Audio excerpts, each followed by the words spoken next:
everybody, and welcome to my showcase of some LEGO robots from Fallout 3. We got 5 of them here, and I will add a Securitron at some point when I finally get the pieces for that. These are all based on the Fallout 3 New Vegas styles, and they're meant to be as accurate in both like details and minifigure scale as possible, but restrictions by LEGO pieces there in terms of how close I could get, so we're going to go through these in order, starting with the Eyebot.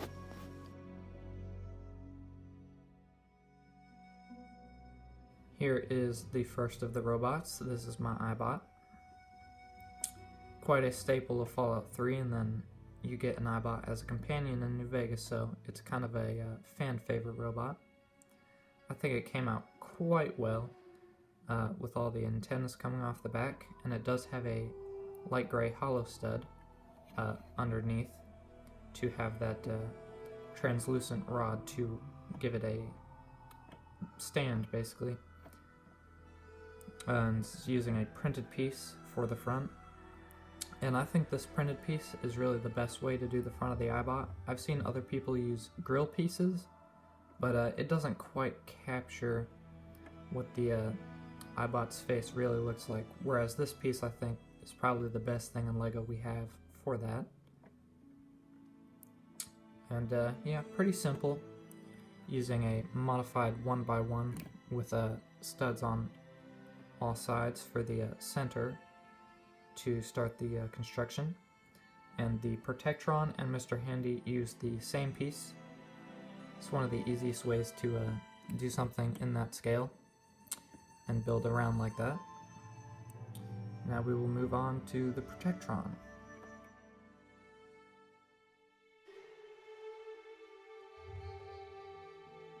The Protectron might be the one that's the least obvious in terms of instantly being able to tell that it's a Fallout robot, but I think holding its arms up like that is makes it a little easier to tell that it's a Protectron. They kind of always have their arms kind of never like just resting down at their sides. They're always somewhat in an odd angle.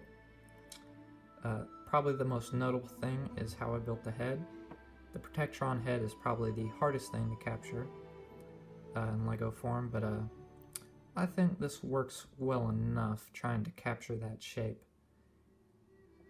And the only other thing is on the back, I used a roller skate piece and a bucket handle to kind of mimic some of the exposed technology they have on their backs, but it's not perfect. It's not as good as I think it could be, but it's the best I could do. You're only working with a single stud connection on the back, so don't want to get too overboard with how you construct that, so that's what I came up with. I think it works well enough.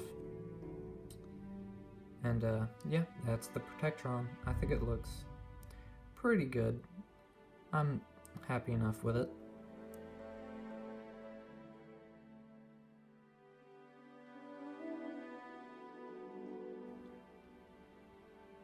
Here we have a Mr. Handy.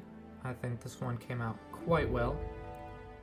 I used hollow studs on the inside of the head to allow for a stronger connection. As you can see, there are robot hands holding on the eyes instead of just on the front where it's a clip piece. So the sides are held on there quite nicely. Has one of those small wheels for the underneath holding on to those arms. And for the arms I used, as you can see, one of those studs with a bar coming out for the saw. And then I just built a little construction for the flamethrower on his other arm. And I used a yellow Technic piece to kind of mimic the fuel tanks it has behind its flamethrower. In the game, however, there are 2 tanks. One is yellow and one is red. I only had room for one, so I chose to make it yellow. And one thing I should say about this is, unlike all the other ones, this one has some definitely loose pieces. The arms, if you just knock them too much, they'll come straight off, so this is definitely more of a one that's better for show than for play. I still think it came out quite well though, and I'm quite satisfied with this.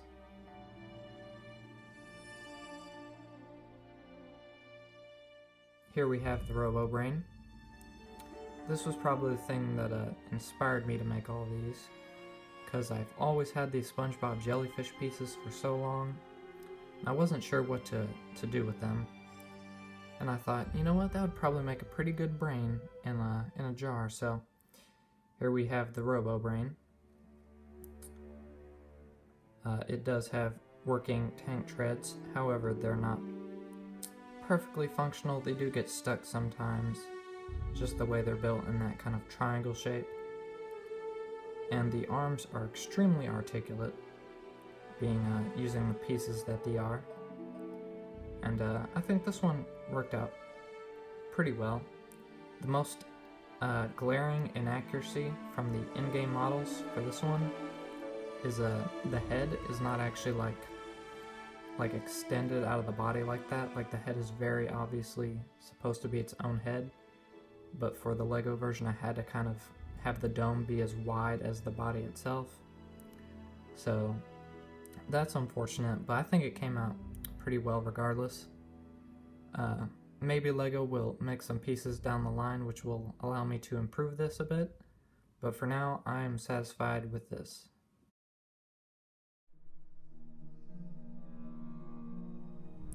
And here we have the SentryBot, the final robot for this video.